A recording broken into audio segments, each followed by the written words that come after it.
Tuhan. Sekarang kita akan mendengarkan sebuah tips kesehatan yang berjudul Istirahat yang Cukup yang akan disampaikan oleh Dr. Grace Lego, spesialis patologi klinik.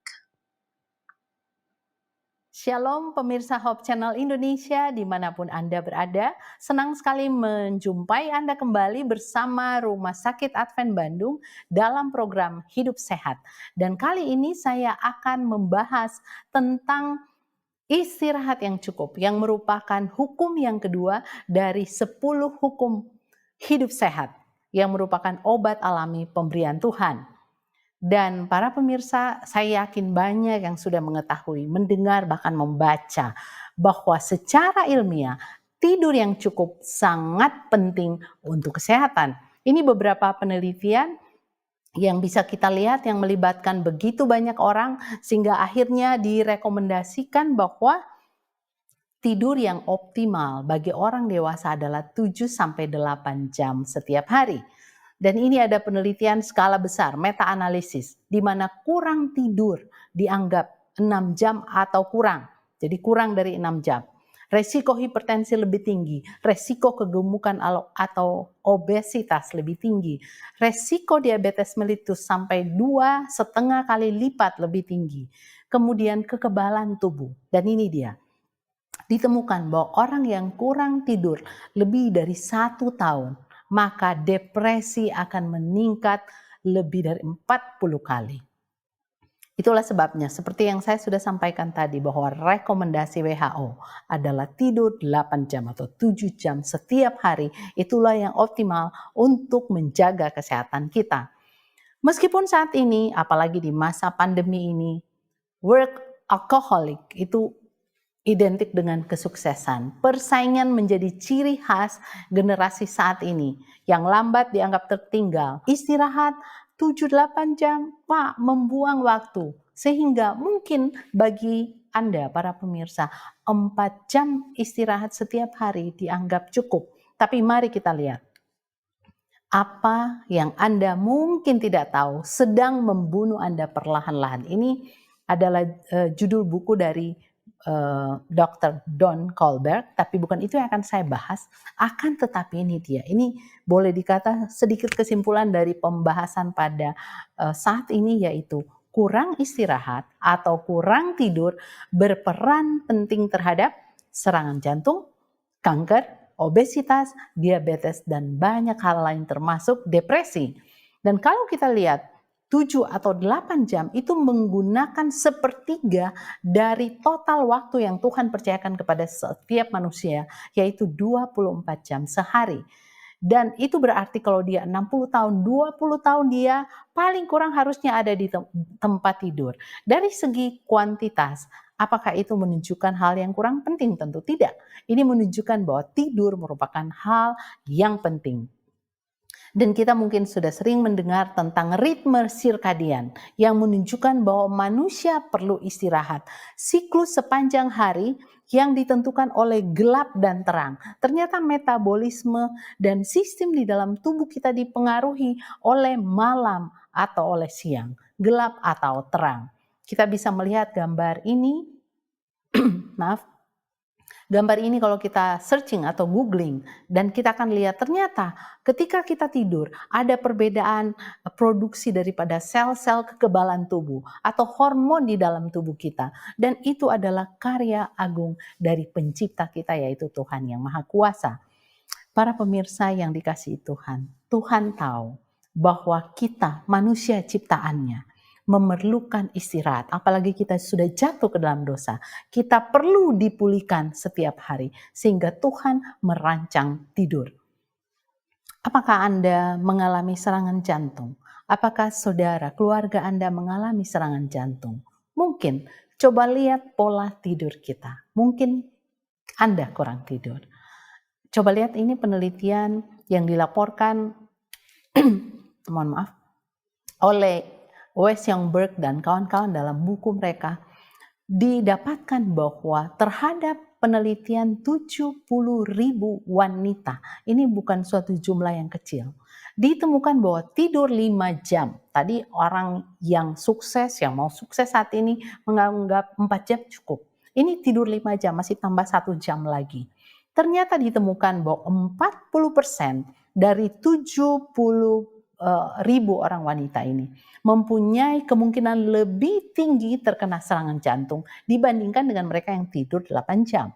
Penelitian yang juga dipublikasi oleh European Heart Journal pada tahun 2011 bahwa kurang tidur, jadi di bawah 6 jam, memiliki resiko 48% terjadinya serangan jantung karena jantung koroner, dan kemudian 15% atau meninggal akibat stroke pada periode 7 sampai 25 tahun setelah kebiasaan ini. Dan Matthew Walker, profesor dari UCLA, telah mempublikasi bahwa tidur 6 jam atau kurang akan meningkatkan serangan jantung lebih dari 200%. Bukankah sebuah angka yang besar, Bapak Ibu, para pemirsa yang dikasihi Tuhan? Dan yang menarik dari apa yang dibagikan oleh Profesor Matthew Walker, bahwa dia melihat mengamati suatu jumlah yang sangat besar dari populasi manusia di dunia, yaitu sekitar 1,6 miliar penduduk dunia yang tinggal di negara-negara yang 4 musim. Dan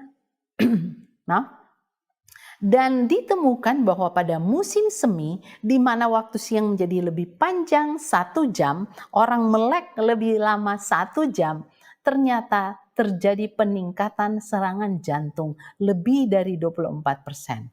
Ini bukan suatu jumlah yang kecil, para pemirsa yang dikasihi Tuhan. Dan Bapak Ibu, adakah saudara kita yang sedang bergumul atau menderita kanker? Coba lihat pengalaman kita hari-hari kemarin. Kemarin saya baru mendapatkan ada satu kesaksian dari seorang penyintas, boleh dikata penyintas kanker. Dia telah membiasakan untuk tidur di atas jam 11. Selalu tidur di atas jam 11, kurang tidur, dan dia merasa dia tidak tahu sebelumnya bahwa ternyata kurang tidur itu sangat berkontribusi terhadap terjadinya kanker atau berkembangnya sel-sel kanker. Dan statistik di Amerika menyebutkan bahwa perawat-perawat yang kerja malam, mereka memiliki resiko 4 kali lebih besar, lebih tinggi untuk memperoleh kanker bila mana mereka bekerja pada malam hari. Dan ini penelitiannya yang juga sudah di-share oleh Profesor Matthew Walker, bahwa bila mana orang tidur bukan orang begadang ya, orang tidur, tetapi tidurnya hanya 4 atau 5 jam satu malam, maka ternyata produksi dari natural killer cell, ini adalah sel antivirus alami, sel anti kanker alami, dia akan menurun dan tidak tanggung-tanggung angka penurunannya, yaitu 70%.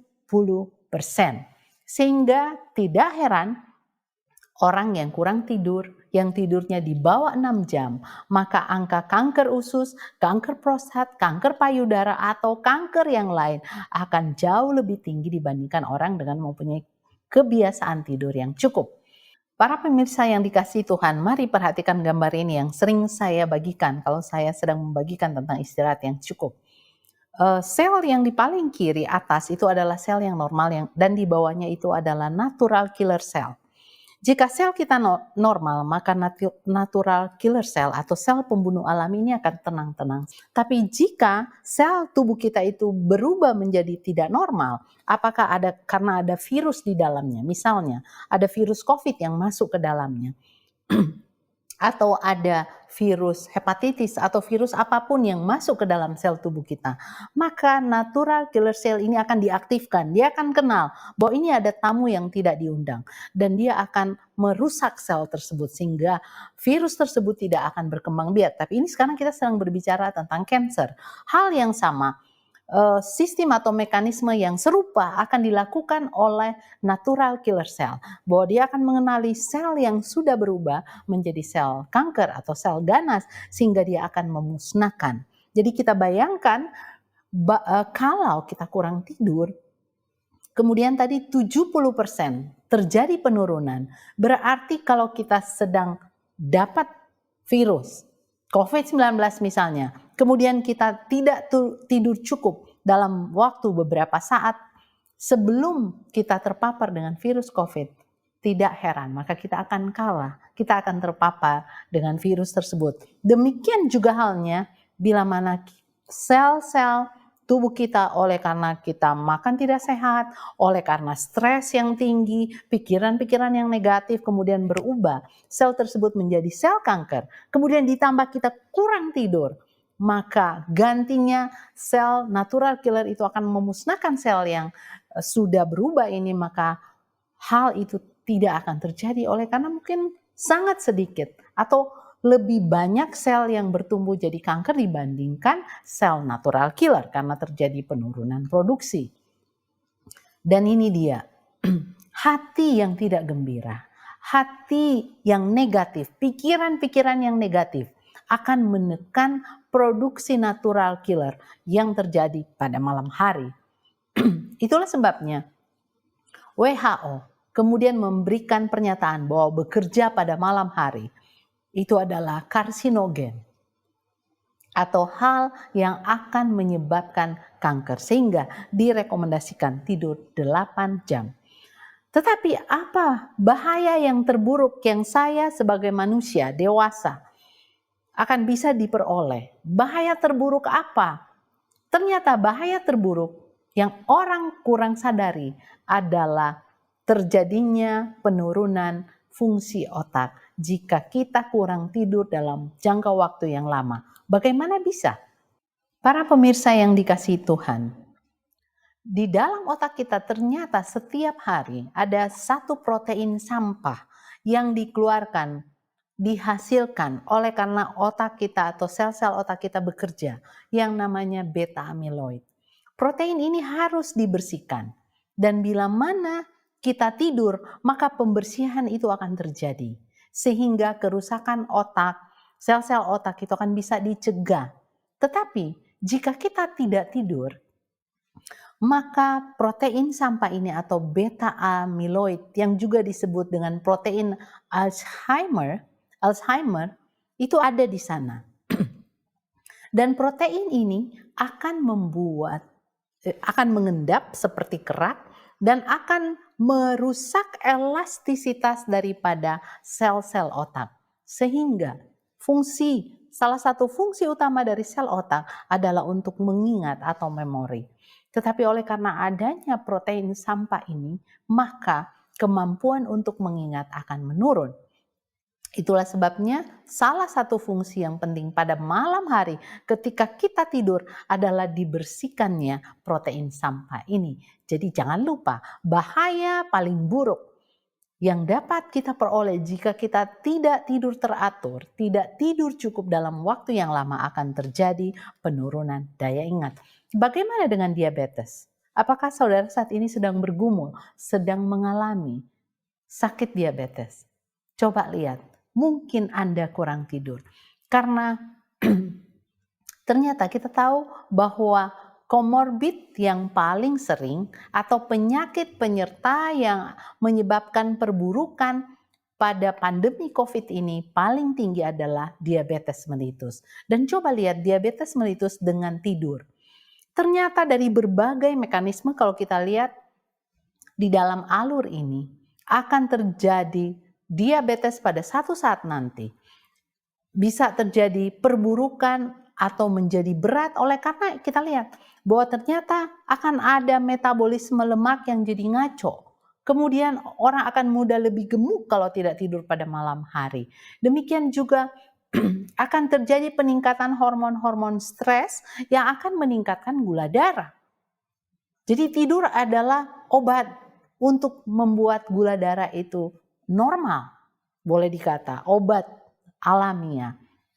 Dan juga kurang tidur akan membuat protein-protein di dalam tubuh kita, substansi-substansi kimia yang disebut sitokin, yang akan menyebabkan peradangan yang hebat itu akan diproduksi dengan lebih banyak.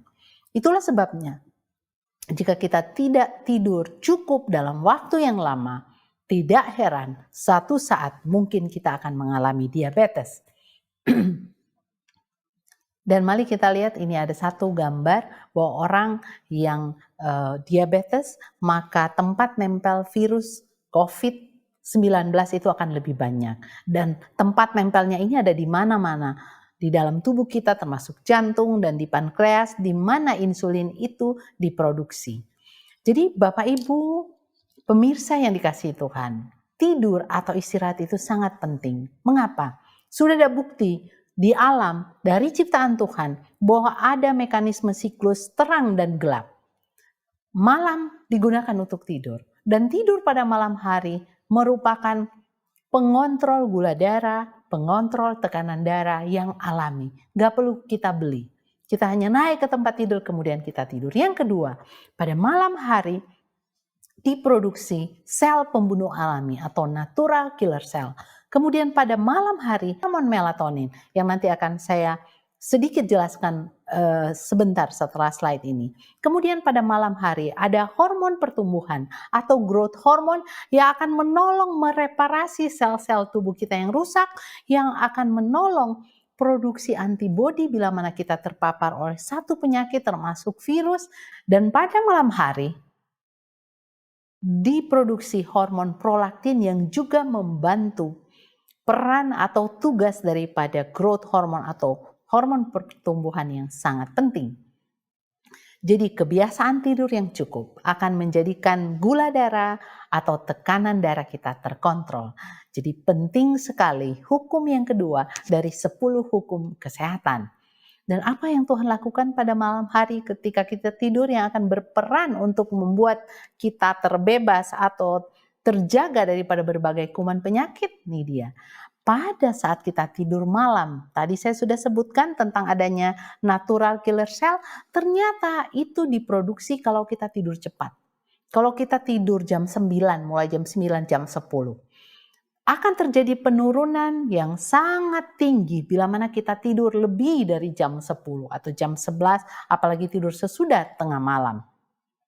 Ini dia yang dilakukan oleh sel natural killer sebagai sel antivirus alamiah. Kita sekarang masih di pandemi, tapi kita senang karena Tuhan mempunyai antivirus alamiah akan kita dapat ketika malam hari kita bisa tidur lebih cepat. Ini dia tadi saya sudah sampaikan tentang perannya ya. Kemudian kapan tidur yang terbaik? Yaitu malam hari. Sudah kita lihat bahwa ternyata gelap itu ada fungsinya. Karena pada malam hari ada hormon melatonin yang hanya diproduksi malam hari. Dia dirubah dari serotonin yang diproduksi pada siang hari. Pada malam hari di otak kita akan dirubah menjadi melatonin. Dan sangat ajaib. Tuhan memberikan gelap itu. Tuhan memberikan gelap itu pada malam hari ketika kita tidur.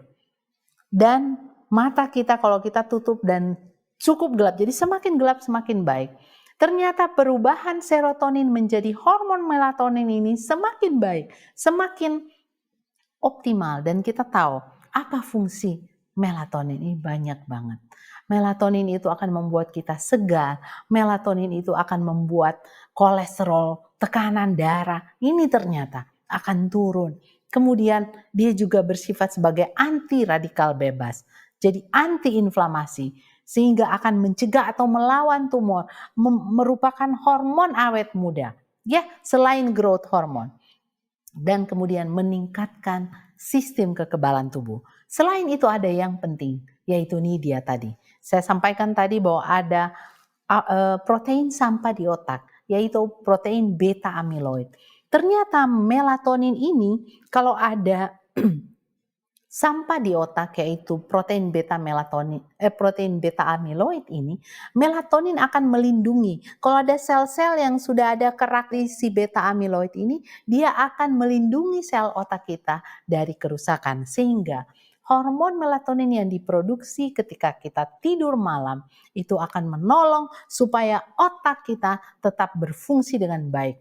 Sehingga kepikunan, Alzheimer yang kita takutkan itu akan bisa dicegah, ya. Jadi melatonin diproduksi ketika ruangan gelap, ruangan tidur gelap, kemudian dia akan mulai diproduksi jam 9 sampai 11 malam, dan puncaknya pada jam 2 subuh. Dan ini dia, jangan lupa dia akan semakin tinggi produksinya kalau kita berjemur pada siang hari dan kalau kita berolahraga. Tentu ini juga adalah paket dari hukum kesehatan hidup sehat yang lain yang juga kita pelajari. Jadi semakin gelap semakin baik. Yang terbiasa tidur pakai lampu, nyala lampu, sudah harus merubah kebiasaannya secara perlahan-lahan. Ini salah satu penelitian dari Sang dan kawan-kawan pada orang dengan COVID, apalagi dia COVID yang berat, ternyata melatonin juga dipakai sebagai suplemen untuk bisa menolong pemulihan lebih cepat. Dan yang ketiga tadi, hormon pertumbuhan, hormon awet muda akan meningkatkan efisiensi otak kita, pemulihan sel-sel tubuh yang rusak. Dan kalau kita tidur tenang, tidur nggak pikir-pikir yang jahat tentang orang lain, yang jelek tentang orang lain, kita akan mudah tidur. Dan ketika kita tertidur lelap, maka hormon pertumbuhan atau growth hormone ini akan diproduksi. Dan kebutuhan tidur kita sehari-hari akan berubah sejalan dengan pertambahan usia. Pada bayi, waduh, kalau bayi baru lahir, kerjaannya cuman mewek atau menangis dan kemudian minum susu. Tetapi dengan bertambahnya umur, maaf, dengan bertambahnya umur, maka kebutuhan tidur kita akan semakin berkurang. Sejalan dengan menurunnya produksi melatonin di otak kita. Jadi Bapak Ibu yang dikasihi Tuhan, salah satu sifat sel yang terpenting adalah istirahat. Dan istirahat yang banyak saya ingat-ingatkan dari tadi adalah istirahat tidur pada malam hari. Selain itu tadi, istirahat berpikir hal-hal yang akan membuat kita jadi bete. Istirahat dari merencanakan hal-hal yang negatif, karena itu juga akan mempengaruhi kualitas sel-sel tubuh kita, termasuk sel otak kita. Dan Tuhan sudah menciptakan istirahat gratis buat saudara dan saya pada malam hari. Tuhan telah menciptakan malam lebih dahulu, barulah siang. Apa artinya? Dia menyuruh kita untuk mendapatkan pemberiannya, yaitu istirahat yang cukup. Agar kita boleh dipulihkan, agar kita boleh disiapkan untuk melakukan aktivitas kita pada siang hari berikutnya. Kita boleh baca ini di dalam firman Tuhan. Dan Tuhan menciptakan manusia untuk orang dewasa, dibuktikan secara ilmiah ada 7-8 jam waktu tidur setiap hari. Saya bergumul juga dengan hal ini. Dan saya yakin ada banyak di antara pemirsa yang saat ini bersama-sama dengan saya juga bergumul. Tapi mari kita ambil komitmen, karena kita tahu apa manfaat daripada obat alamiah ini. Bapak Ibu yang dikasihi Tuhan, pemirsa yang berbahagia, ketika kita tidur, Tuhan memperbaiki sel-sel kita yang rusak. Terus bagaimana? Bagaimana kalau saya sudah terbiasa tidur kurang? Gak bisa kalau saya tidur lama, saya jadi bawaannya pusing. Jangan khawatir. Ada tips yang akan saya bagikan pada saat ini. Tips penting untuk tidur bagi kita yaitu, pertama, kita harus komitmen dulu. Kita harus komitmen agar kita tidur tidak larut. Tidur tidak larut itu adalah tidur sebelum jam 10 malam. Ini kebiasaan yang harus kita bangun, kebiasaan yang harus kita mulai. Memang ada yang mungkin kerjanya malam ya, ada jaga malam, dokter atau perawat. Tetapi tidak ada di Indonesia. Kita bersyukur oleh karena pemerintah telah menentukan bahwa tidak boleh jaga lebih dari 3 malam berturut-turut. Dia harus istirahat, harus dia pulihkan dulu, baru nanti kemudian minggu berikutnya dia boleh jaga malam kembali. Dan jadi kalau kita diberikan pilihan setiap hari, marilah kita berkomitmen untuk memilih kita tidur jangan larut. Karena ini mempunyai dampak.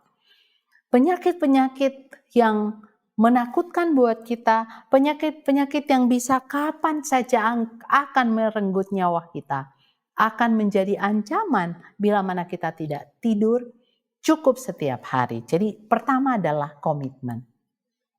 Yang kedua, ini sangat penting Bapak Ibu, yaitu kita harus selesaikan masalah sebelum tidur. Menyelesaikan bukan berarti bahwa kita harus tuntas, menyelesaikan dalam arti bahwa kita harus membuang itu dari pikiran kita, menyelesaikan itu di dalam pikiran kita. Jika ada masalah yang harus kita rampungkan, kemudian sudah jam tidur, nanti kita letakkan dulu. Katanya ada seorang, kita lepas ada pohon di situ, kita gantungkan di situ dulu. Kemudian kita tidur, nanti besok pagi kita ambil lagi untuk kita selesaikan selanjutnya. Dan adakah kita menyadari, Bapak, Ibu, para pemirsa yang dikasihi Tuhan, ada masalah yang justru paling mempengaruhi sehingga orang mengalami insomnia atau tidak bisa tidur, yaitu beban pikiran. Saya yakin tidak ada orang yang tidak mempunyai masalah, tidak ada orang yang tidak mempunyai beban pikiran sebagai orang dewasa misalnya. Akan tetapi, jika hal-hal yang negatif kita izinkan terus ada di dalam pikiran kita, pada waktu kita mau pergi tidur, tadi sel natural killer dipengaruhi oleh kita berpikiran negatif. Kemudian itu akan membuat kita susah untuk rileks, sehingga kita susah akan untuk tidur. Itulah sebabnya kita harus berkomitmen. Pertama untuk tidur, jangan telat. Kemudian yang kedua, untuk menyelesaikan masalah. Dan masalah yang paling krusial, masalah yang paling menimbulkan pergumulan adalah untuk kita mengampuni orang lain dan mengampuni diri kita sendiri. Seringkali rasa marah, dendam, kita bawa sampai ke tidur kita. Termasuk kita marah kepada diri kita sendiri. Kenapa saya nggak bisa? Kenapa saya begini-begini? Kenapa saya begitu-begitu? Dan itu akan mempengaruhi kualitas tidur kita. Jadi untuk kesehatan kita, untuk kebaikan kita, kita harus pilih untuk tidur lebih cepat. Untuk tidur cukup setiap hari. Karena jika tidak, orang lain nggak bisa tidur buat kita. Kita yang harus tidur buat diri kita sendiri. Sehingga sel-sel kanker, jika ada di dalam tubuh kita, apakah karena keturunan atau apapun itu kebiasaan kita yang kurang baik sebelumnya, kemudian ada hipertensi, meskipun mungkin ada keluarga kita punya bakat, tetapi ketika kita sudah memutuskan untuk saya mau tidur cukup setiap hari sedapat mungkin, maka itu akan menolong kita. Kemudian yang berikut yaitu jangan panik. Kalau kita susah tidur, jangan panik karena saya sudah terbiasa tidur jam 12, jam 1. Tapi saya bangunnya jam 7. Cukup sebenarnya, tetapi berbeda. Tuhan sudah merancang kita tidur jam 9 dan kita tidur jam 1 malam. Meskipun sama-sama 7 jam, akan berbeda hasilnya buat kesehatan kita. Tetapi jangan panik. Kalau kita sudah terbiasa kurang tidur, kita membiasakan kebiasaan yang sehat, kebiasaan yang baru itu secara bertahap. Mungkin kita mulai 15 menit. Kalau kita sudah biasa, misalnya kita sudah biasa tidur jam 12, kita majukan 15 menit. Belum terlalu terasa. Kemudian kita majukan lagi. Beberapa malam kita majukan.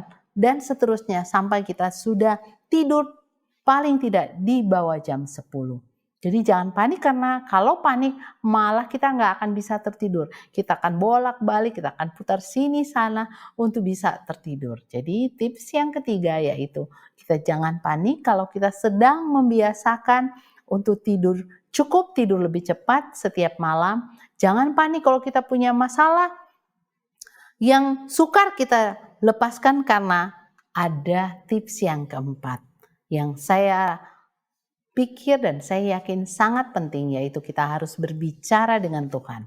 Sebelum kita tidur atau sedang kita mau tidur, kita berbicara dengan Tuhan. Karena nanti jika kita tidur lagi, kita nggak usah khawatir. Karena kita sedang berbicara dengan siapa? Dengan Tuhan. Dan tentu saja kita nggak akan berbicara dengan Tuhan sambil mendendam, memaki-maki orang lain. Kita akan berbicara dengan Tuhan. Yang benar adalah ketika Tuhan bantu saya. Tuhan tolong saya, ini masalah-masalah yang saya belum bisa selesaikan hari ini. Tapi saya mau gantungkan itu padamu Tuhan. Saya mau tidur. Kadangkala di dalam melakukan pelayanan setiap hari, tentu saya sebagai manusia, demikian juga para pemirsa dimanapun Anda berada. Kita sedang berpikir, kita sedang bergumul, ini masalah ini terlalu berat, gak bisa selesai. Tapi kita bisa bawa itu kepada Tuhan. Kita berbicara, Tuhan, saya mau tidur. Tuhan, saya mau nyenyak malam hari ini. Tuhan janji bahwa Tuhan akan memulihkan saya. Tuhan akan menolong saya. Karena itu saya mau serahkan semua beban dan masalah saya ini kepada Tuhan. Dan buatlah saya tertidur. Kadang belum cukup satu kali ngomong. Kemudian Tuhan saya mau tidur. Tuhan tolong saya mau tidur. Dan akhirnya tertidur. Saya yakin ini pun bisa menjadi bagian para pemirsa. Dimanapun Anda berada. Karena Tuhan kita itu adalah Tuhan yang penuh kasih. Tidak mungkin kita meminta yang baik. Kemudian dia tidak akan memberikan. Tetapi tentu saja kita harus rela melepaskan. Yang tadi nomor 2. Yang kemudian nomor 3. Masalah-masalah itu harus kita lepaskan. Karena kalau kita tidak mau lepaskan, maka Tuhan juga tidak akan menolong kita untuk menjadi nyenyak tidur kita. Sehingga saya yakin keempat tips yang saya sudah bagikan pada saat ini akan menolong kita. Ingat, malam hari, tidur pada malam hari adalah pengingat bahwa tubuh yang sehat adalah karunia Tuhan. Jika tubuh kita sehat, jangan pernah kita berbangga diri, menyombongkan diri. Oh karena saya olahraga, oh karena saya makan yang sehat, oh karena saya begini, saya begitu. Tidak. Mengapa? Karena sepertiga hidup kita dipulihkan oleh tangan Tuhan ketika kita sedang tidur. Persiapan-persiapan untuk menghadapi kuman penyakit yang ada di sekeliling kita dilakukan oleh siapa? Oleh Tuhan. Jangan pernah kita memberi kredit kepada diri kita sendiri kalau kita sehat.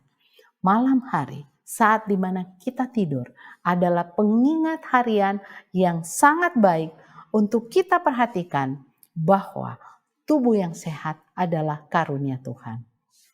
Hidup sehat, 10 hukum kesehatan yang dibagikan dan menjadi program Rumah Sakit Advent Bandung yang merupakan 10 obat alami. Sangat sayang kalau itu tidak kita miliki.